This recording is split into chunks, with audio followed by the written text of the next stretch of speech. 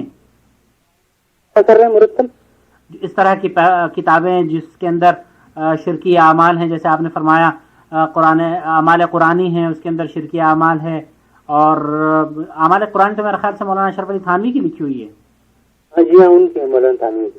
وہ تو بہرحال اب اس دنیا میں نہیں رہے۔ پتہ نہیں یہ کیا وہ کتاب ان کے نام سے منسوب ہو گئی یا انہوں نے ایسا لکھا ہے تو اللہ ہی بہتر جانتا ہے، مگر جو چیزیں مجھے اس میں نظر آئیں وہ بالکل قرآن و سنت کے خلاف تھی، تو میں نے اس کو اپنے یہاں رکھنا اور بیچنا اس کو بند کر دیا۔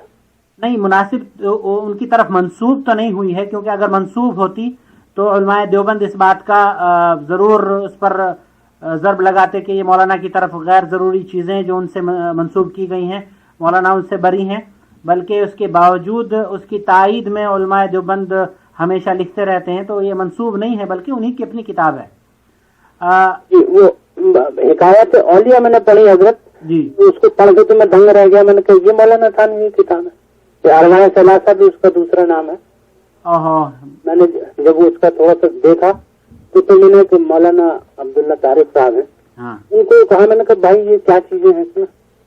بولے ہاں بھائی مجھے بھی ہوتا ہے کہ یہ کیا کیسے لکھ دیا ان لوگوں نے اور کیا ہو گیا۔ بہرحال وہ بھی میں نے بند کر دی۔ تقریباً 60-70 کتابیں ہیں جو میں نے بند کی ہیں۔ تاریخ مشائخ چشت آپ کی نظر سے گزری مولانا زکریا کی؟ ہاں وہ بھی بند کے اس میں ہے، آج کل نہیں منگواتا ہوں۔ اچھا، وہ بھی بلیک لسٹ کر دی ہے آپ نے؟ جی میں نے کہا بلیک لسٹ کر دی ہے وہ بھی آپ نے؟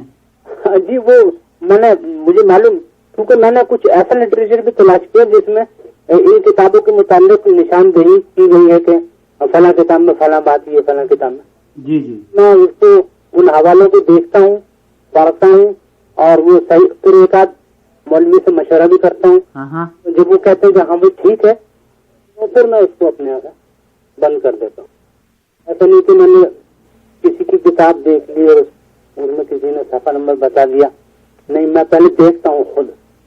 اللہ آپ کچھ ذائقہ خیر دے۔ جو لوگ اس طرح کی کتابیں مرتب کر رہے ہیں، لکھ رہے ہیں، علماء دیوبند خاص طور پر یا بریلوی حضرات، اندھی تقلید ان کو قرآن و سنت تک نہیں پہنچنے دے رہی ہے، اور حق کی وہ بات جاننے کے باوجود بھی حق بیانی نہیں کر پا رہے ہیں، کیا ان لوگوں کے لیے آپ کچھ کہنا چاہیں گے کہ وہ عمدہ کتابیں لکھیں، لوگوں کو قرآن و سنت کی باتیں کہیں، وہ اس طرح کی کوئی بات؟ حضرت ضرورت تو اس بات کی ہے کہ صحابہ جو ہماری اساس، جو ہمارے لیے دین کو جنہوں نے پہنچایا ہم تک، صحابہ بڑے بڑے محدثین، ان پر کتابیں ناپید ہیں۔ صحابہ پر آج کتابیں ڈھونڈتے رہیے، ملیں گی نہیں، اور آج کل کے جو 100 سال پہلے تک کے لوگ ہیں، علماء ہیں، ان کے فلاں کے مکتوبات، فلاں کے ارشادات اور فلاں کے وہ ایک سب کتابیں مل رہی ہیں۔ ان کے جو پیر مرید ہوتے ہیں، جب کوئی عالم بزرگ انتقال فرما جاتے ہیں تو وہ ان کی سوانح لکھ دیتے ہیں، وہ لکھ دیتے ہیں کہ یہ ان کے ارشادات ہیں، یہ ان کے ملفوظات ہیں۔ تو یہ نہیں ہونا چاہیے، ورنہ پھر ہم اپنے صحابہ کو بھلا دیں گے، چند 100 سال کے بعد کیا ہوگا؟ بھول جائیں گے ہم سب ان کو۔ آج بھی بھولے ہوئے ہیں، عشر مبشرہ پر کتابیں ڈھونڈتے رہی، ملتی نہیں۔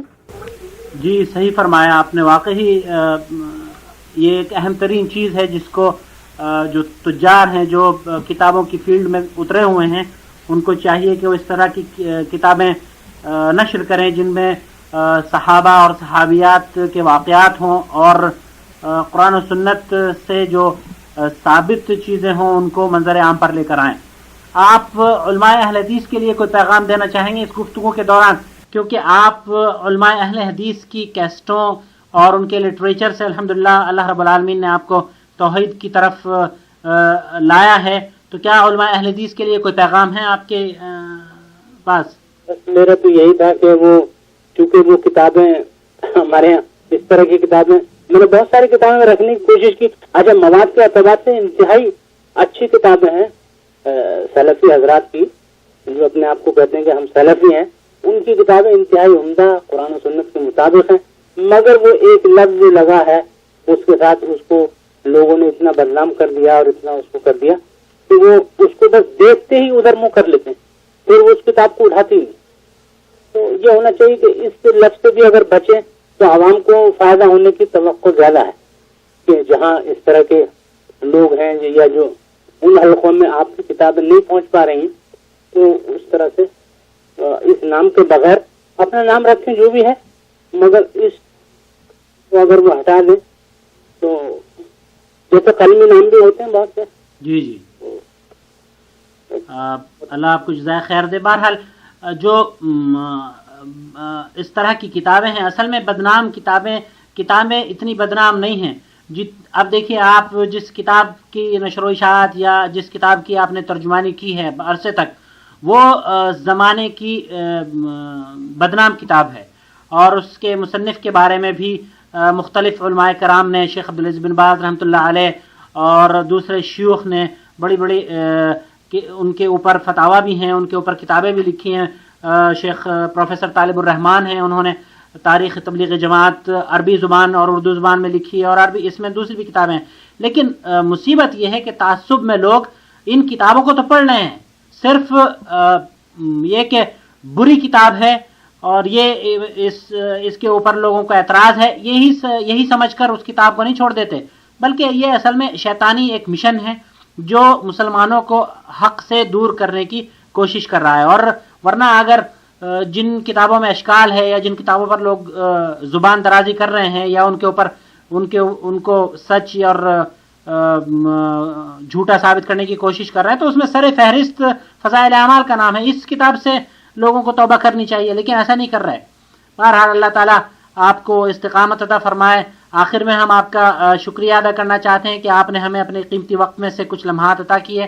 اللہ تعالیٰ آپ کو جزائے خیر عطا فرمائے، اور اس ماہ مبارک میں، اس بابرکت رات میں اس عمل خیر کو قبول فرمائے. ہمیں امید ہے کہ آپ کی آواز سن کر وہ لوگ جو ابھی تحقیق میں لگے ہوئے ہیں اپنی منزل کو پالیں گے انشاءاللہ تعالیٰ. اس سے قبل کہ ہم گفتگو کا اختتام کریں، کیا آپ ہمارے سامعین اکرام کے لیے کچھ کہنا چاہیں گے؟ کیونکہ یہ آپ کی آواز انشاءاللہ تعالیٰ لوگوں تک پہنچے گی، اور جب وہ سنیں گے کہ ایک بہت بڑا ناشر جو کہ تبلیغی جماعت کی کتابیں نشر کیا کرتا تھا، اس نے اللہ کے حضور میں توبہ کی ہے، تو وہ ان کے دلوں پر اثر انداز ہوگی، اور وہ یقیناً قرآن و سنت کے لیے بے چین ہو جائیں گے. تو ان کے لیے کوئی پیغام آپ کے پاس ہو تو پلیز ذرا کچھ پیغام ان کے لیے دے دیجیے. بس اگر پیغام یہی ہے کہ کوئی بھی عمل کرے تو اس کی تحقیق کر لیں کہ یہ سنت کے مطابق ہے یا نہیں ہے. صرف ایسے نہیں کہ کسی نے بتا دیا اور اسی پہ چل رہے ہیں یا کہیں پڑھ لیا. آج کل کتابیں بغیر حوالوں کے زیادہ ہوتی ہیں، تو کوئی حوالہ نہیں، کچھ نہیں.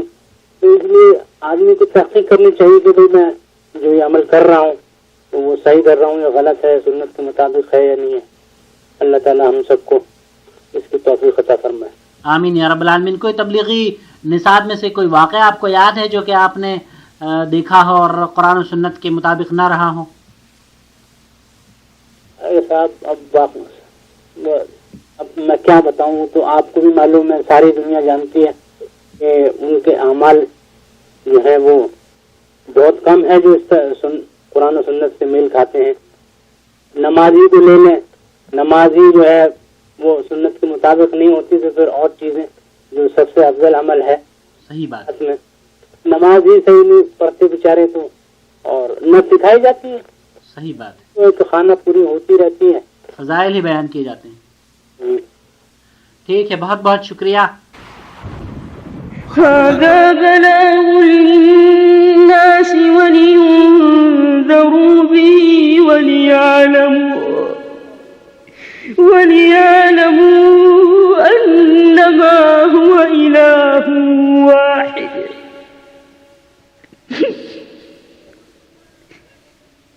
وليعلموا أنما هو إله واحد وليذكر أولو الألباب. سامعین اکرام، ہمیں امید ہے کہ اس پیغام کو سننے کے بعد ان لوگوں کے دل خوشی سے اللہ کا شکر ادا کرنے پر مجبور ہو جائیں گے جو کہ قرآن و سنت پر مبنی عقائد کو عام کرنا چاہتے ہیں. اور یہی نہیں بلکہ ہمیں امید ہے کہ اس کیسٹ کو سننے کے بعد انس صاحب کی طرح کے کئی ناشر یا دعوت و تبلیغ میں مصروف لوگ اس سے متاثر ہوں گے اور ممکن ہے یہ آواز ان کے لیے ہدایت کی منزل تک پہنچنے کا ایک ذریعہ بن جائے گی۔ میرے محترم بھائی، اگر آپ کے دل میں توبہ کے جذبے نے جنم لیا ہے اور آپ چاہتے ہیں کہ آپ کی آواز بھی لوگوں کے لیے ہدایت کے دروازے کھول دے، تو ہم گزارش کریں گے کہ آپ کہیں بھی ہوں ہم سے ضرور رابطہ فرمائیں۔ اور یہی نہیں بلکہ اگر آپ کسی ایسے شخص سے واقف بھی ہیں جس کی آواز کو سن کر لوگ سوچنے پر مجبور ہو جائیں گے، تو بھی ہم آپ سے گزارش کریں گے کہ ہمیں اپنے اور اس دوست کے بارے میں بھی ضرور اطلاع فرمائیں۔ ہماری دعوت کا محور صرف قرآن و سنت ہے، اور ہمیں اس بات کا افسوس ہے کہ تبلیغ نصاب یا فضائل اعمال تبلیغ جماعت کے تقریباً ہر معتقد یا ہر کارکن کے گھر میں موجود ہے، اور یہی مولانا زکریا صاحب کی کتاب مساجد اور اجتماعات میں بھی پڑھائی جاتی ہے۔ لیکن دکھ کی بات ہے کہ تبلیغی جماعت کے علماء اور فضلاء اور جماعت سے منسلک مفتیان کرام اور ذی شعور ارکان اس کتاب کا حرف بحرف پڑھ لینے کے باوجود ان کی زبان اور قلم خاموش ہے، اور اس کتاب کی مفتریات پر وہ بالکل آمنا و صدقنا کہہ چکے ہیں۔ اب اگر کوئی اللہ کا بندہ دینی اور علمی خیر خواہی کے جذبے سے اس کتاب میں مذکورہ گمراہ کن عقائد کے خلاف زبان کھولتا ہے تو اسے جماعت کا دشمن کہا جاتا ہے۔ لیکن حضرات، معاملہ اسلام اور پیغمبر اسلام پر نازل شدہ دین کی حفاظت کا ہے، اس لیے ہر مسلمان اللہ کی کتاب اور اس کے رسول صلی اللہ علیہ وسلم کی نبوت و شریعت اور عام مسلمانوں کی اصلاح اور ہدایت کی نیت سے حکمت و موعظت کے ساتھ ان کے خلاف ضرور آواز بلند کرے گا، اور جب تک اس کتاب کی اصلاح نہ ہوگی اور بغیر اصلاح اس کا درس جاری رہے گا، تب تک اللہ کے بندے اس کی گمراہی اور ضلالت کے خلاف آواز بلند کرتے رہیں گے، چاہے ان کی زبان روکی جائے یا جان و مال کا انہیں نقصان پہنچایا جائے۔ سامعین کرام، ہم اس کیسٹ کے ذریعے تبلیغی جماعت سے منسلک ہر فرد تک یہ پیغام پہنچانا چاہتے ہیں کہ اگر آپ کی تبلیغ اور چلت پھرت کا مقصد رضا الہی ہے اور آپ دین صحیح کی نشر و اشاعت کے خواہش مند ہیں، تو قرآن مجید کی آیات کا ترجمہ اور احادیث رسول صلی اللہ علیہ وسلم کا ترجمہ اپنے نصاب میں شامل فرما لیں، اور حضرت زکریا صاحب کی اس کتاب کو علماء اسلام کی اصلاح کمیٹی کے سپرد کر کے اس میں سے تمام منکر اور موضوع احادیث اور غیر ضروری واقعات کو حذف کرا دیں اور عوام کو دین صحیح کی متفقہ تعلیمات پیش کریں۔ اس کا بہت بڑا فائدہ یہ ہوگا کہ جو لوگ تبلیغ نصاب کی غلطیوں کی وجہ سے اس جماعت میں شامل نہیں ہیں، وہ جماعت کے ہاتھوں میں قرآن و سنت کا مجموعہ دیکھ کر مطمئن ہو جائیں گے، اور یہ جماعت اس طرح پوری دنیا میں قرآن و سنت کی نمائندہ بن جائے گی۔ لیکن افسوس کہ معاملہ آج اس کے بالکل برعکس ہے۔ یہ تبلیغی جماعت آج صرف اور صرف تبلیغ نصاب یا فضائل اعمال کی ترجمانی کرتی نظر آ رہی ہے۔ سامعین کرام، اب ہم آپ کی خدمت میں ان کتابوں کے اقتباسات نقل کرنے کی سعادت حاصل کر رہے ہیں جنہیں شائع کر کے ہمارے دوست انس صاحب شرمندہ ہیں۔ آپ بھی ذرا غور کر لیجئے اس سے پہلے کہ کہیں زیادہ دیر نہ ہو جائے۔ اگر کسی عورت کا نوز باللہ حیض جاری ہو جائے، خون کثرت کے ساتھ جاری ہو جائے، ہے نا، کثرت حیض اگر اس کو ہو رہا ہے تو کیا کرے؟ یہ آیت کریمہ پڑھے۔ کون سی؟ یہ آیت کریمہ اگر کسی عورت کا خون جاری ہو جائے تو اس آیت کو 3 پرچوں کے اوپر لکھے۔ اس آیت کریمہ کو کتنے پرچوں کے اوپر لکھے؟ 3 پرچوں پہ اوپر لکھے۔ ایک پرچہ اس کے اگلے دامن میں باندھ دے، اور دوسرا پرچہ اس کے دوسرے بائیں دامن میں باندھ دے، اور ایک بات کہتے ہوئے زبان بھی تھرا رہی ہے اور دل بھی تھرا رہا ہے، لیکن نقل کفر کفر نہ باشد۔ کہتے ہیں اس آیت کریمہ کو لکھ کے ایک پرچہ اپنے ناف کے نیچے لٹکا لے۔ وہ پرچہ کیا ہے؟ وما محمد الا رسول قد خلت من قبلہ الرسل افئن مات او قتل انقلبتم۔ اس آیت کریمہ کو لکھ کر کے ناف کے نیچے اس کو لٹکائے جہاں اس کو کثرت حیض آ رہے ہیں۔ آپ بتائیں یہ کون ہے؟ اعمال قرآنی ہے یہ یا اعمال شیطانی ہے؟ کیا ہے یہ؟ سامعین کرام، یہ تھا پیج نمبر 134 اعمال قرآنی سے۔ اعمال قرآنی حضرت مولانا اشرف علی تھانوی کی کتاب ہے۔ جسیم بک ڈپو، اردو بازار، جامع مسجد دہلی اس کے ناشر ہیں۔ اللہ رب العالمین سے دعا ہے کہ اللہ رب العالمین انہیں بھی توبہ کی توفیق عطا فرمائے۔ اب دوسرا اقتباس سماعت فرمائیے۔ 14 برس تک حضرت صابر کے دربار میں چلہ کشی کی اور آپ کے خادم رہے۔ حاجی امداد اللہ مہاجر مکی، حجت الاسلام حضرت محمد قاسم صاحب نانوتوی، قطب الارشاد امام ربانی مولانا رشید احمد گنگوئی، شیخ الہند مولانا محمود حسن صاحب اسیر مالٹا، حضرت مولانا سید حسین احمد مدنی، حضرت مولانا شاہ عبد الرحیم رائے پوری، آپ کے خلیفہ کی زبانی معلوم ہوا کہ یہ بہت بڑے ولی۔ بہرحال کہتے ہیں کہ حضرت صابر کی تربت متفرقہ پر فاتحہ خوانی میں مصروف تھے یہ بزرگ کہ تربت اقدس سے آواز آئی، اندر سے قبر سے کیا آئی؟ آواز آئی کہ عبد الرحیم آپ نے کچھ دھیان نہ دیا، بلکہ عبد الرحیم کہتے ہیں آپ نے کچھ دھیان نہ دیا، فاتحہ میں مصروف رہے۔ دوسری مرتبہ بھی آپ کی آواز کی طرف متوجہ نہ ہوئے۔ تیسری مرتبہ پھر ارشاد ہوا عبد الرحیم تم کو ہی بلایا جا رہا ہے، اگر ہمارے دریائے فیض سے مستفیض ہونا چاہو تو جاؤ اور مولانا رشید احمد گنگوہی سے بیعت ہو جاؤ۔ مولانا رشید احمد گنگوہی جن کی کتاب یہ تذکرۃ الرشید ہے، نمبر 2 صفحہ نمبر 17، یہی رشید احمد گنگوہی ہیں جن سے بیعت کے لیے تربت سے آواز آ رہی ہے، حنفی کو دعوت دے رہا ہے جا کر کے بیعت ہو جاؤ۔ کہتے ہیں رشید احمد گنگوہی کہ سن لو حق وہی ہے جو رشید احمد کی زبان سے نکلتا ہے، اعوذ باللہ، حق تو اللہ کی زبان سے نکلے، رسول اللہ کی زبان سے نکلے، یہ کون سے 19ویں صدی کے 18ویں صدی کے یہ چوچلے لوگ کہتے ہیں حق وہی ہے جو رشید احمد کی زبان سے نکلتا ہے، اور میں بقسم کہتا ہوں کہ میں کچھ نہیں ہوں مگر اس زمانے میں ہدایت اور نجات موقوف ہے میری اتباع پر، اعوذ باللہ۔ ہم کہتے ہیں اللہ فرماتا ہے کہ اگر تم کامیاب ہونا چاہتے ہو، جنت چاہتے ہو، نجات چاہتے ہو، رحمت چاہتے ہو، فلاح چاہتے ہو، میرے نبی کی اتباع کرو۔ اور علماء احناف کہہ رہے ہیں، اولیاء احناف کہہ رہے ہیں کہ میری اتباع کرو، میری پیروی کرو، تمہیں نجات مل جائے گی، تم کامیاب ہو جاؤ گے۔ بتاؤ یہ کفر کہاں چھپنے والا ہے؟ یہ کفر کہاں اور یہی رشید احمد گنگوہی ہیں۔ رنڈی کا واقعہ میں تمہیں سناؤں، میری ماؤں بہنوں سے معذرت کے ساتھ بات آئی ہے تو میں بتاتا چلوں آپ کو۔ طوائفوں کے تعلق سے بڑی بڑی چیزیں انہوں نے رکھی ہوئی ہیں۔ کہتے ہیں کہ جناب علی کہاں ہے بھائی؟ ہاں آئے گا یہی ہے بتاتا ہوں میں جلد نمبر 2 صفحہ نمبر 242، جلد نمبر 2 صفحہ نمبر 242 کہتے ہیں کہ ایک دفعہ حضرت نے فرمایا کہ حضرت حافظ میڈھو میاں جو تھے وہ ہمیشہ توحید میں غرق رہتے تھے۔ حافظ ضامن علی جلال آبادی سہارنپور میں ان کی بہت رنڈیاں مرید تھیں۔ حضرت ضامن علی جلال آبادی یہ توحید میں غرق رہتے تھے، توحید ہی مانتے نہیں تھے بلکہ توحید میں سراپا توحید تھے یہ۔ ہاں ان کا واقعہ ہے، کہتے ہیں کہ ایک بار ارشاد فرمایا کہ حافظ جلال آبادی سہارنپور میں بہت رنڈیاں مرید تھیں۔ ایک بار یہ سہارنپور میں کسی رنڈی کے مکان پر ٹھہرے ہوئے تھے، اس کو ٹھہرنے کے لیے بھی شریف لوگ نہیں مل رہے تھے۔ ہاں سب مریدینیاں اپنے میاں صاحب کی زیارت کے لیے حاضر ہوئی مگر ایک رنڈی نہیں آئی۔ میں دیکھو بعض لوگ کہتے ہیں کہ ربانی صاحب رنڈی بولتے ہیں، میں نہیں بول رہا ہوں، یہ سہارنپور کی زبان ہے جو میں استعمال کر رہا ہوں، لکھا ہوا ہے میں وہی پڑھ رہا ہوں۔ رنڈی نہیں آئی، میاں صاحب بولے فلانی کیوں نہیں آئی؟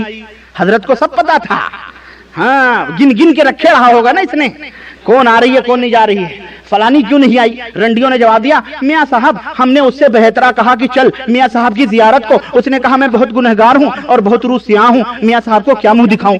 اس سے یہ بھی پتا چلا یہ کیسا پیر تھا جو پیر مریدی بھی بنایا ہوا تھا اور وہ کام بھی کروا رہا تھا اس سے، نعوذ باللہ، ہے کہ نہیں؟ سنو توحید میں غرق رہنے والوں کی کہانی ہے یہ۔ چنانچہ رنڈیاں اسے لے کر آئیں، جب وہ سامنے آئیں تو میاں صاحب نے پوچھا بی تم کیوں نہیں آئی تھی؟ اس نے کہا حضرت روح سیاہی کی وجہ سے زیارت کو آتی ہوئی شرماتی ہوں۔ میاں صاحب بولے بی تم شرماتی کیوں ہو؟ اعوذ باللہ استغفر اللہ، میں کس زبان سے کہوں اس بات کو؟ بھی تم شرماتی کیوں ہو؟ کرنے والا کون، کرانے والا کون؟ وہ تو وہی ہے۔ اعوذ باللہ استغفر اللہ استغفر اللہ۔ ہوا جھوٹ بولنے والے پر کروڑوں بولو لعنت، اللہ لعنت فرمائے جھوٹ بولنے والے پر۔